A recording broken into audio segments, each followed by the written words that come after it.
The Tupolev TB-3 was a monoplane heavy bomber deployed by the Soviet Air Force in the 1930s and used during the early years of World War II. It was one of the world's first cantilever wing 4-engine heavy bomber. The TB-3 served extensively as a cargo and paratroop transport, carrying up to 35 soldiers in the latter role.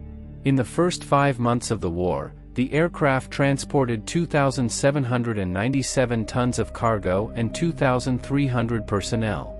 The TB-3 was also used in several special projects for delivering light T-27, T-37, and T-38 tanks.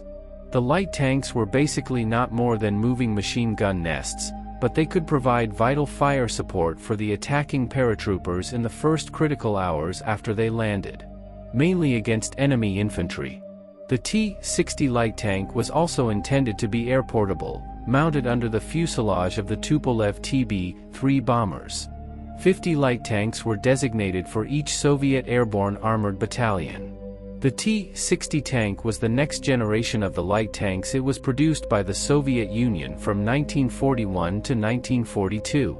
During this period, 6,292 units were built. The tank was designed to replace all the previously built light tanks. Development of the T-60 began in the first days of the German invasion. The new tank was to be a stopgap measure to restock the heavy losses suffered by the tank corps while production lines of the heavier tanks like the T-34 or the KV-1 could not provide tanks of desired reliability in desired quantities. The shortcomings of the 20mm autocannon used on the T-60 were apparent. Thus attempts were made in 1942 to rearm the tank with the 37mm cannon, but were abandoned due to the Soviet Union's shortage of 37mm ammunition. Due to this, a new project was started to house the standard 45mm tank gun on a modified turret. That became possible, and a new turret was designed and tested successfully in the summer of 1942. The new turret had the gun moved to its right side to make more room for the crew member, and a coaxial machine gun was added. Eventually, improvement of the T-60 resulted in the creation of the T-70, an up-armored and up-gun version of the tank with the chassis lengthened to fit the new 2-engine power plant. One T-60 light tank was converted into a glider in 1942 and was designed to be towed by a Tupolev TB-3 bomber and was to be used to provide airborne forces with light armor. Instead of loading light tanks onto gliders, as other nations had done, Soviet airborne forces had strapped T-27 tankettes underneath heavy bombers and landed them on airfields. In the 1930s, there were experimental efforts to parachute tanks or simply drop them into water. During the 1940 occupation of Bessarabia, light tanks may have been dropped from a few meters up by TB-3 bombers, which, as long as the gearbox was in neutral, would allow them to roll to a stop. The biggest problem with airdropping vehicles is if their crews are dropped separately, they may be delayed or prevented from bringing them into action. Gliders allow crews to arrive at the landing zone along with their vehicles. They also minimize exposure of the valuable towing aircraft, which need not appear over the battlefield. So the Soviet Air Force ordered Oleg Antonov to design a glider for landing tanks.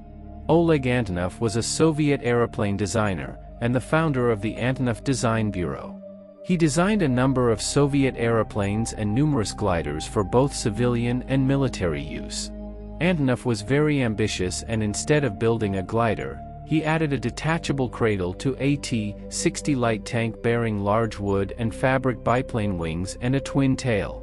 Such a tank could glide into the battlefield, drop its wings, and be ready to fight within minutes. One T-60 was converted into a glider in 1942, intended to be towed by a Tupolev TB-3.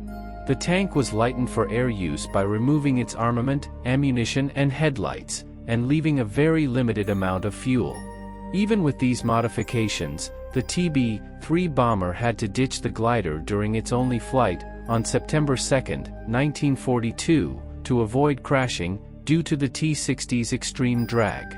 Although the tank reportedly glided smoothly. During its one and only flight on September 2, 1942, the A-40 was piloted by the famous Soviet experimental glider pilot Sergei Anakin. Anakin assumed command of an Air Force regiment in Belarus after the war and participated in the Soviet space program. In 1964, he was selected to be the head of a team to train civilian cosmonauts. Eventually, Anakin himself was denied becoming an active cosmonaut for later missions due to health problems. He worked in the administration of the Soviet space program until his retirement in 1978. In September of 1942, the T-60 landed in a field near the airport, and after dropping the glider wings and tail, the driver returned it to its base. Due to the lack of a sufficiently powerful aircraft to tow it at the required speed, the project was abandoned. I hope you enjoyed this episode, and to make sure you don't miss my future work, please make sure you are subscribed to my channel and press the bell notification button. Thank you, and see you in the next video.